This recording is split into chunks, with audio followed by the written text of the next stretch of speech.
Welcome back, ladies and gents. My name is Gareth, this is techcheck. Today I've got another PC build for you. This week, if you didn't watch the review on this Xigmatek Aqua Ultra, go and watch that. I'll leave that up in that top corner. But today we're going to be doing a step-by-step build guide in this Aqua Ultra Combo case. We've got this A850G from MSI as a power supply. We've got this RTX4060 Ti from MSI. We've got the B650 MAG from MSI as well. We've got 32 gigs worth of DDR5 RAM from Clev. We're running the AMD Ryzen 7600X, and then we've got a 1TB Gen 4 NVMe drive. Not to forget this fantastic looking, brand new, all-in-one from Xigmatek, which is the frozr-o 360. Looking forward to building this one, guys. Make sure to smash that like button. Don't forget to subscribe. Let's do it. So if you watched any of these builds before, guys, you will know that the first thing we do is we take our motherboard out and we put it on top of our motherboard box. This is a brand spanker. This is a B650 platform from MSI. Really nice looking platform, this one, guys, in terms of B650. Offers more of a budget approach to the 7000 Ryzen chips. So you still get majority of what you would do on a lot of the other platforms, such as the X670 and the X670E, etc. But there's just less connectivity in terms of PCIe 5.0 and stuff like that. But overall, I really liked this particular motherboard. And again, guys, for any of these particular parts that we're using in this build, I'll leave a link to them down in the description below if you want to pick them up yourselves. But in terms of connectivity, we've got plenty of fan headers down here. We've got our SATA ports down here, our USB 2s. Again, down here as well, we've got our 4-pin RGB connections, and then plenty of other fan connections down here as well. So system 4, 5. We've got 6 fan headers as well, which is quite nice. This one comes with USB Type-C, and again, 4 DIMM slots as well. Plenty of good cooling for our VRMs, and I will do a full in-depth review on this particular motherboard. So if you're interested in that, make sure that you get subscribed, because we'll be doing a review in a couple of days' time, which will go up in a couple of weeks' time as well. On the back, guys, you've got your display and your HDMI. You've got 2.5 gig LAN. You've got your USB 3.0, Wi-Fi 6, and again, we've got our USB-C out as well, which is pretty good. Did we have any BIOS flashback or anything? Yes, we have got flashback as well, which is this USB port up here. So that's pretty nice. So heat sinks on our NVMEs. Nothing else really to go over, guys. So what we're going to do is go ahead and install our CPU. So installing our CPU, very straightforward. Slightly different if you've come from AM3 or AM4, but this one is AM5. Very much similar to LGA 1700. So the socket type has changed. The pins are now inside the socket, no longer on the back of the CPU. So we open up our socket, removing our retention arm. We can slide up our AM5 socket there. And then all we've got to do is match the triangle with the triangle that's on the socket. Just be very careful here.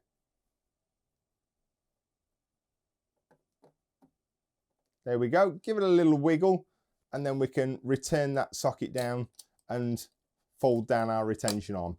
This will pop out. You want to make sure that you save that, just in case you change CPUs or you decide to sell your motherboard, you've got something to protect those pins. Next up is our RAM installation, and this is a 32 gig kit from Clev. It's their Cras XR5 RGB DDR5 32 gigs at 6,000 megatransfers per second. So really affordable kit, this, guys. Again, I'll leave a link down in the description. I think I paid about 87, 88 pounds, something like that, from Amazon. So really good, considering DDR5, 6,000 megatransfers per second, and RGB as well. Let's go ahead and install it into the actual motherboard. Some really nice RAM there, guys.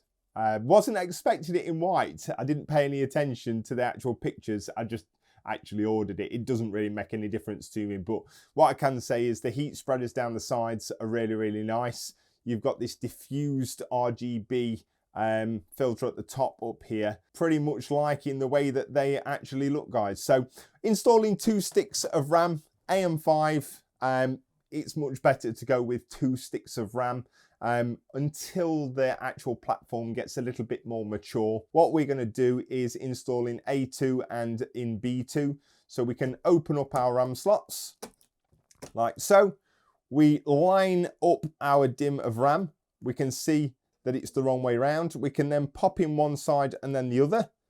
Even pressure on either side until you hear a click. Next up is our NVMe or M.2.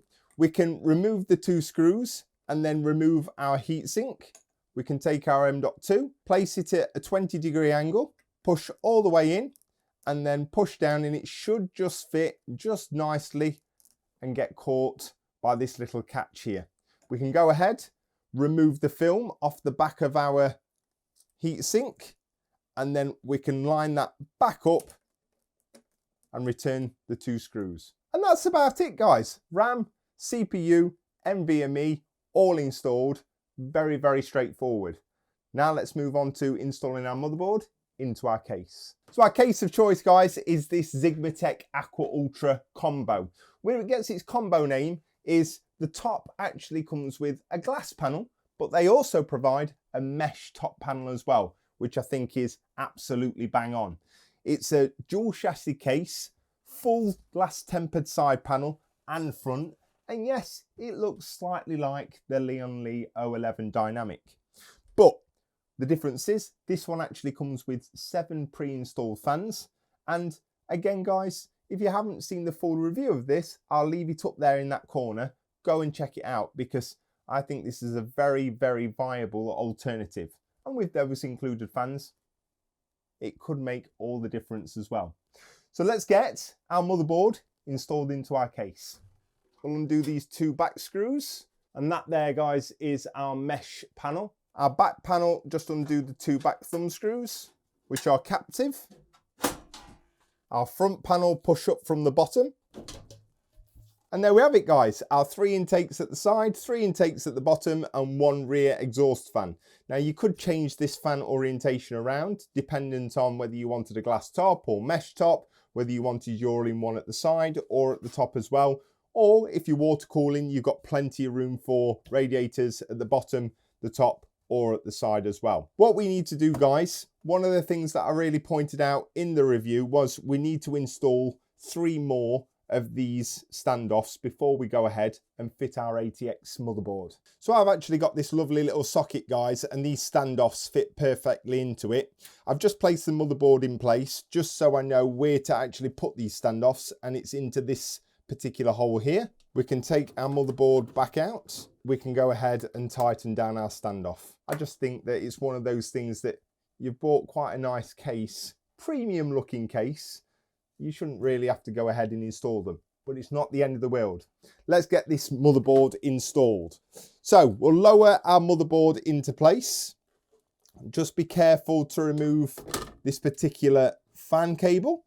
And this is the point, guys, in which if you don't have a pre-installed I/O on the back of your motherboard, go ahead and install that now before you go ahead and install your motherboard. Next up, guys, is the screws. We want to be making sure that we're actually using the correct screws. We don't want to cause any shorts on the particular motherboard, and a magnetic screwdriver really comes in handy. And there we have it, guys. We've got our 9 screws, which are fully secured, no rattles, nicely making contact, removing any chance of shortages or anything like that. So just make sure to remember to install the 3 included standoffs using the correct screws, and don't over tighten them. Let's move on now to getting our all-in-one at the top set as an exhaust. So this is the point, guys, I'm quite excited because I've never in all of the years building computers built with a Xigmatek all-in-one. This is their frozr-o 360 RGB with LCD display. All of the things that, well, everything that I wanted really. I've always been looking at either the NZXT ones or the Corsair ones, and when they mentioned this about this, I was like, absolutely, I've got to have a look at this. So I thought it would be a perfect time to match the cooler with the actual case and see how it all syncs up. So this is a first for me as well. Let's get in it. I'll show you what comes with it and then we'll get it installed. So opening this up, guys, it looks a pretty nice one, put it that way. And I love the smell of new parts. As you can see here, we've got a lovely set of instructions here. So depending on whether we go in Intel or AMD, it gives you all of the mounting options as well as a control box as well. So we'll come on to that slightly later. In terms of all of the mounting hardware, all included in here, and I can also see some thermal paste as well. Nice touch. In terms of the actual all-in-one, oh, is it going to come with the fans pre-installed? That will be insanely good. Let's just have a quick look what else we get in here. We've got the actual hub as well, so that's pretty nice touch. And I think that's it. Right, let's get this box out the way and let's have a look at this. I think it comes with the fans pre-installed. Oh, I love that. I'm quite excited, guys, because how many of you guys have come across Xigmatek's fully LCD screen?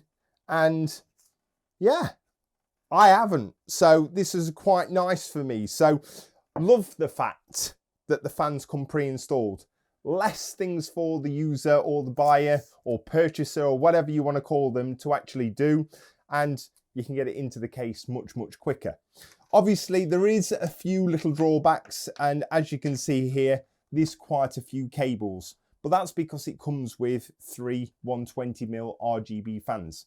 The good news again, they're already pre-daisy chained. And if you've got other fans inside the case, then you can sync them all up to these other cables that are coming off of it. So really, really straightforward, guys. And again, it just attaches to a 5-volt addressable header, which we've got plenty of. So turning our attention to the actual pump, we've got a USB 2 connection, which is there. And then we've got a 3-pin DC connection, which will go onto our CPU fan header on our motherboard, so we don't get any of them splash screen errors. This feels really nice, guys. This is metal, fully metal, and I can tell you now that that is really, really nice.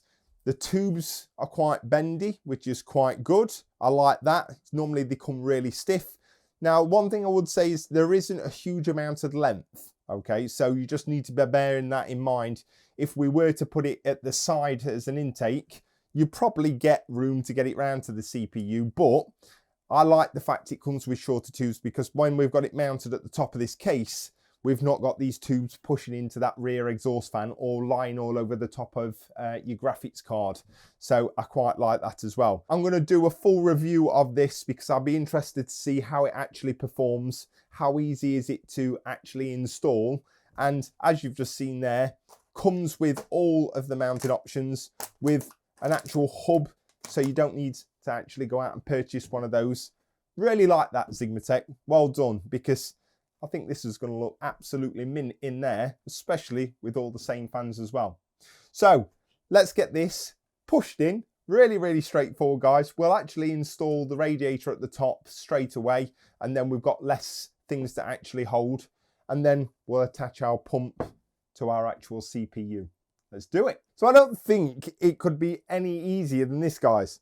Our AM4, AM5 bracket, our 2 AM4-5 hooks, our 2 thumb screws, and then we've got our case fans, which are going to go through the top of the case into the actual radiator to hold it in place.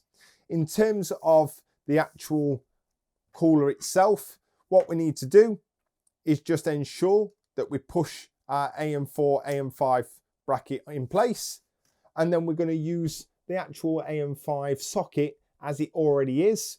All we're going to do is push one of these hooks, if I can get them out. There we go. So we're going to push one of these hooks through the eyes, and then we're going to put either one of these thumb screws on the other side, holding it in place. Very much like the old AM4 way of doing it. And all that's going to happen is that's going to then sit on there. We're going to hook it round the actual socket and tighten it down once we put some thermal paste, which they also provide. So we don't need to worry about the bottom, guys. We've actually got a cover on this copper bottom here. So what we're going to do is just rest that inside of our case, and we are going to then push through to the back all of these cables so they don't get in the way. Then we'll take one of the screws, place it into the top of the actual case. Again, a magnetic screwdriver will come in handy here. And we're just going to screw that down very lightly, and we'll get another one just to secure it in place. So it's a good job there, guys, not to actually tighten those down too much, so you've still got all the maneuverability, because we need to put all the other screws in. But it allows us just to take the weight of the cooler, and if two's not enough, you can go ahead and pop a few more in as well, as long as you don't tighten them down. Next up is our thermal paste. Big, massive dollop in the middle. You can do an X, you can do a smiley face, whatever makes you happy. What I'm going to do now, guys, is feed our USB 2 through to the back of the case, around the back, so it can be connected to a USB 2 connection. And then I'm going to connect our 3-pin fan header to our CPU fan header, which is up here. So next up, guys, is we're going to hook this little eye over this hook, and then this one over this one here. Just make sure that you've not got your cables in the way. There we go, guys, and we just tighten this down now a little bit on each side. And then the CPU cooler will position itself in the center. I would say, guys, that that's one of the easiest installations I've had. But there again, it all depends on the contact and the pressure on this particular 7000 CPU. So everything looks to be pretty good. Can anybody spot the mistake that I have made? Because it's a fundamental one, guys, and one that most people will do. I could say that I did it on purpose, but I didn't. Always remember to remove the pad or the film off of the bottom of your cold plate, guys. We can then take our USB 2 from our pump and attach it to a USB 2 header and push the excess through to the back. And when all's said and done, guys, our pump, our cables, our 3-pin attached to our fan header up here, and then our cables are pushed through. I think that is pretty neat and tidy. Next up is this A850G from MSI. It's their MPG, guys. If you haven't seen my 1000 watt version, it's up there in my own personal build. I was really impressed with that. How it handles that 4090 Strix, no problems whatsoever. The ATX3, better efficiencies, not only gets rid of all that cable clutter as well. Not that we need it for this 4060 Ti, but I don't think that you should short out when you're actually buying a power supply. Let's get this one installed. What we're going to do first, guys, is attach our 24 pin. Very straightforward. This is our 24 pin. This side goes into our PSU. So all we've got to do, and it's a little bit weird on these ones, I don't quite know why the cable goes like this, but what I always do is just rip it open a little bit and then pop both of them in at the same time and make sure that they push and click all the way into position. I don't know why they didn't have that plug on that side, and so the cables weren't a little bit dodgy, but hey ho. Next one up is our CPU, guys. Again, one says CPU on it, the other plug is too thick to go in here. So all we've got to do is plug on our CPU. Again, make sure you've got a solid connection. We've got 2 of these. There we go, all the way in. Then we want to plug in our SATA, which is a 6-pin. So that goes into here. And then last up, guys, is our PCIe power cable, which has got the new 12-volt high power cable connection. So we'll go ahead and connect that, which is down here. Again, 4 sense pins and then the rest of them plugged in. Nice firm connection. And as it says there, guys, 12-volt high power cable. Okay, so we might not require both of these, and if we don't require both of these, I can always push it through the other side. But it's just a braided cable, which means it's going to give it a little bit of a nicer look. We want to make sure that the fan is facing upwards. We're going to slide it into the case and then screw 4 screws into it from outside. And there we have it, guys. Power supply nicely installed. We've got that full meshed side panel, so our power supply is going to be able to breathe and exhaust heat out, and we're not going to introduce any heat at the back of our motherboard or potential CPU. As you can see here, we've got ample room of cable management, guys. There's a good 3.5 inches at the back here. If you don't want these particular hard drive bays in because you've not got any hard drive or SSDs, 4 screws and these can be all taken out. And in all honesty, you don't even need to worry about cable management, guys. You could just plonk them all in the back if you required. Last thing to note, guys, before we go ahead and cable manage the back of this, the actual Xigmatek hub can install up to 8 fans, and it has got a reset switch, a data switch, and you can also include up to 2 5-volt RGB connections as well. So you can control this fan via the actual RGB remote, or you can hook up your reset switch to change the LEDs, or you could actually utilize the buttons on the back. But what I'm going to do is connect this data connection, which is just down here, attach it to my 5-volt addressable header on my motherboard, and then I can actually control all the RGB via online software. So I'll just push in my data connection into here. There we go. And then, as I said, guys, for anyone that's got an Aorus or Gigabyte board, you've got your VDG connection, or you've got your 5-volt addressable header connection, which is there. I'm going to get another one of these connections here, and then we're going to go ahead and connect all of the fans in terms of RGB, and then we'll connect everything to the actual motherboard. So here's our second one, guys. We'll go ahead and connect that data connection again. That pushes into there. And yes, these do require Molex power. So we'll go ahead and connect our Molex power cable to the back of our PSU. We'll go ahead and push all of our front I/O through the relevant grommets, and we'll make the connections on the motherboard so we can tidy up these cables before we go ahead and connect any of the RGB or fan connections. So our first connection, guys, is our USB-C, which just goes onto our USB-C connection. Next up is our USB 3. It's lovely on this B650 that our connectors are on the side, so our cables haven't got to come all the way round. We've got a notch on this cable, and we just need to line it up with this notch, which is just here. This one is the most trickiest, guys, so just take your time, don't bend any of the pins. There we are. And again, we can shove our excess through to the back. Next up, we've got our USB 2, which is just down here. This cable here. And again, we just need to push that onto our USB 2 connection. Next up is our HD audio, and it goes in the bottom left-hand corner. And then last but not least, guys, is our front panel I/O. LEDs, power switch, reset switch, and power LED. This is the point, guys. I say get your motherboard manual out of the actual box. Look for the JFP1 layout. There is a little manual down at the bottom of the actual motherboard as well. Failing that, jump onto Google, type in your motherboard make and model, and type JFP1 layout.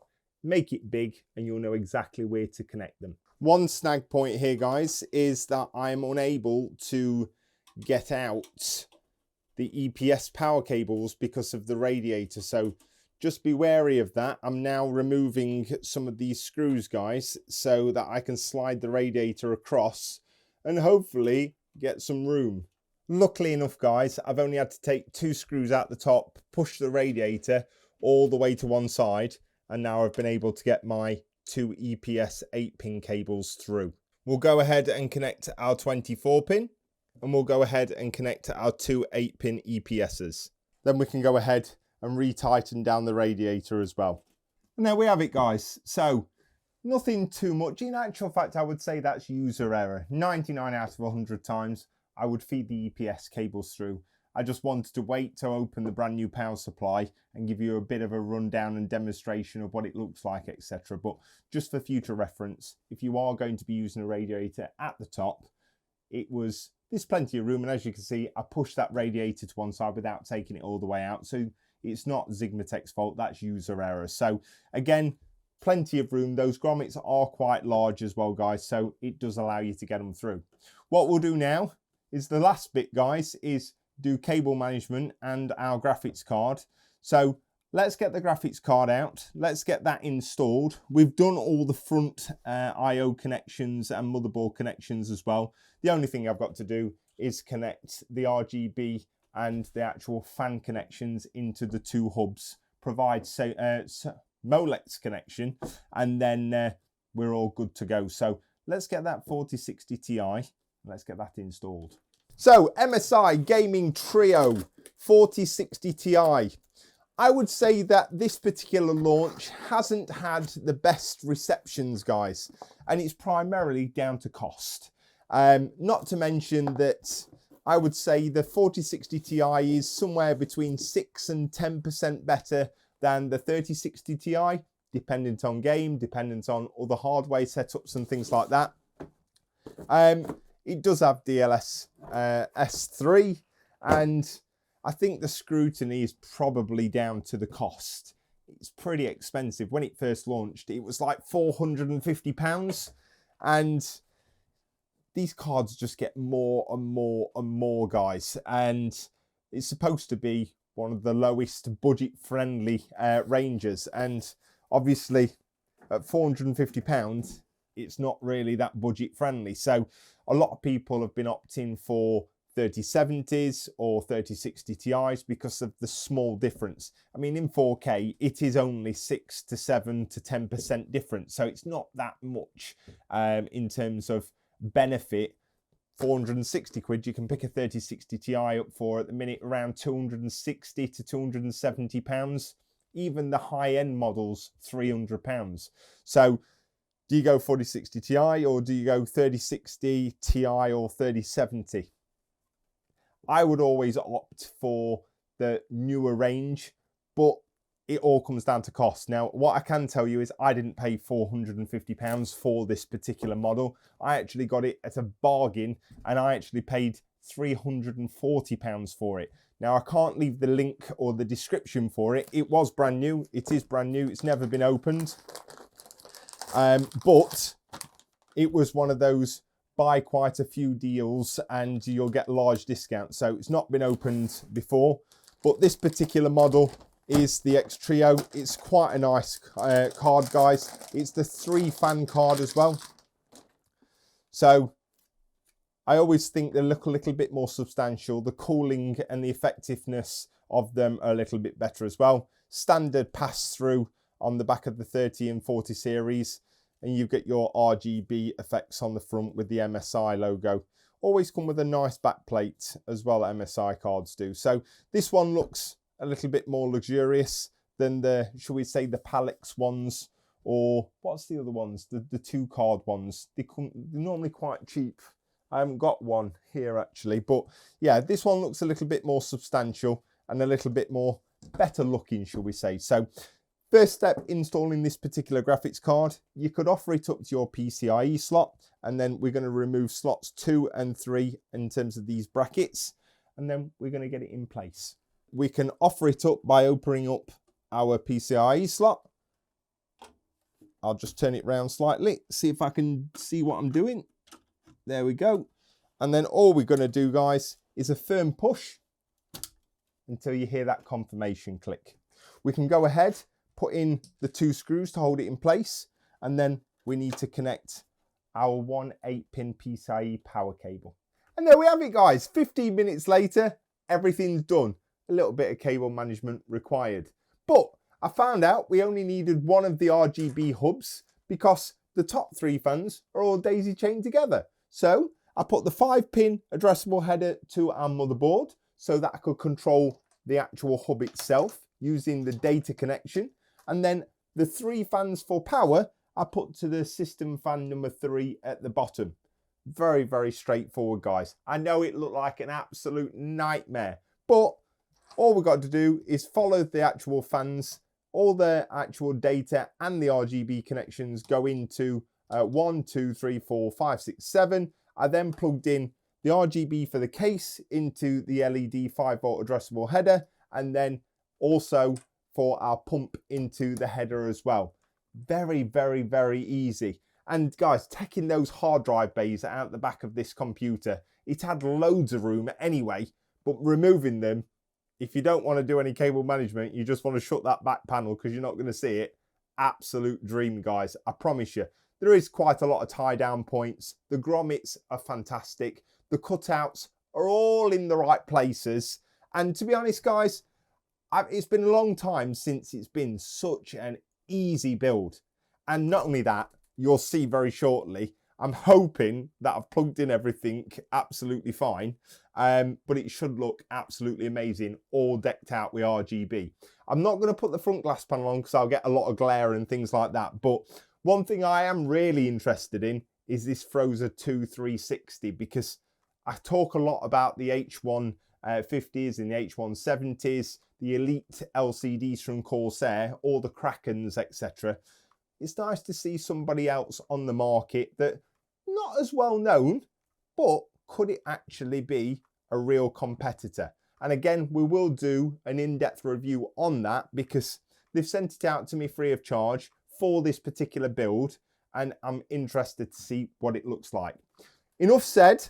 Case fantastic, build really, really easy. Let's flick that power switch and see if I've plugged in everything.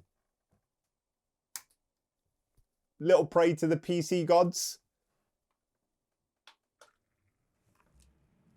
It looks like it. That looks insane.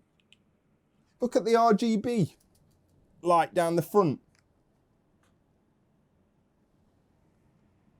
We've got no debug indicators, which is good. Oh, come on.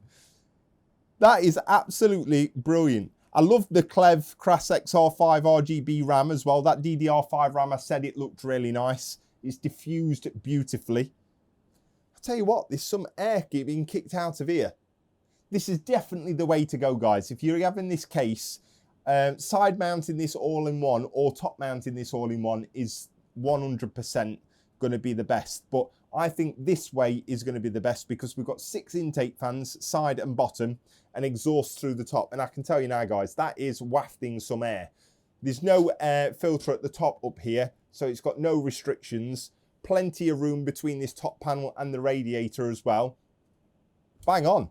Absolutely bang on. Let's see if the motherboard sync cable or the RGB cable works. Let's have a look. Let's change it up. Red. Nice. So if you're not interested in using that data cable, guys, to connect to your motherboard and you don't want any RGB software, Xigmatek's got you covered because ultimately you've just got this little RF remote and it can do everything. If I press the motherboard sync cable or button, then that's going to sync Rainbow Puke with the rest of the actual board. So thoroughly impressed. As you can see here, DDR5 running at 6000 megahertz. It won't be stock. It's running at 4800 because we've not applied DOCP or XMP if you're an Intel user. But guys, first build using Ryzen 7000 and the 4000 graphics cards in this lovely case. Got straight through to BIOS, no issues, no problems whatsoever. So I'm thoroughly impressed with that, guys. I want to say a massive thank you for Xigmatek for sending this case out. Again, my thoughts and opinions are my own. If I didn't like it, I would tell you I didn't like it. The only thing I would say about this particular case is the standoffs. Put the standoffs in Xigmatek and it would be absolutely bang on. It's 5 minutes of your time, but it's just that little bit of hassle. Again, to remember, move the radiator or install your EPS cables before you put that radiator in so you don't have any heartache there. Other than that, guys, it looks the part. Price is on point. Radiators, fan cooling, everything that you could wish for. Glass panel at the top, mesh panel at the top. That's where the combo comes in. So yeah, a big shout out to Xigmatek for sending the frozr-360 out. Loving that. I can't wait to actually get Windows installed, see what GIFs we can get on and see what that LCD screen looks like. But I'm going to leave the peel on for the big reveal. But ultimately, guys, thoroughly impressed. Let me know what you guys think. Aqua Ultra combo with the Xigmatek frozr-360 number 2. I'd love to hear your thoughts. Do you think it come out all right? For a case that comes with 7 fans, 2 top panels, I think you're doing the right thing, Xigmatek. So ultimately, I hope you've enjoyed the video, guys. I thoroughly have. It's been an absolute breeze. This particular hardware goes really, really well together. And I don't know what a lot of people are experiencing issues with in terms of the DDR5 or boot up or whatever. I've just pressed it, we're straight through. So build it proper, take your time, step by step, you'll be gone to a good one. Hope you've enjoyed, take it easy, and I'll see you in the next one.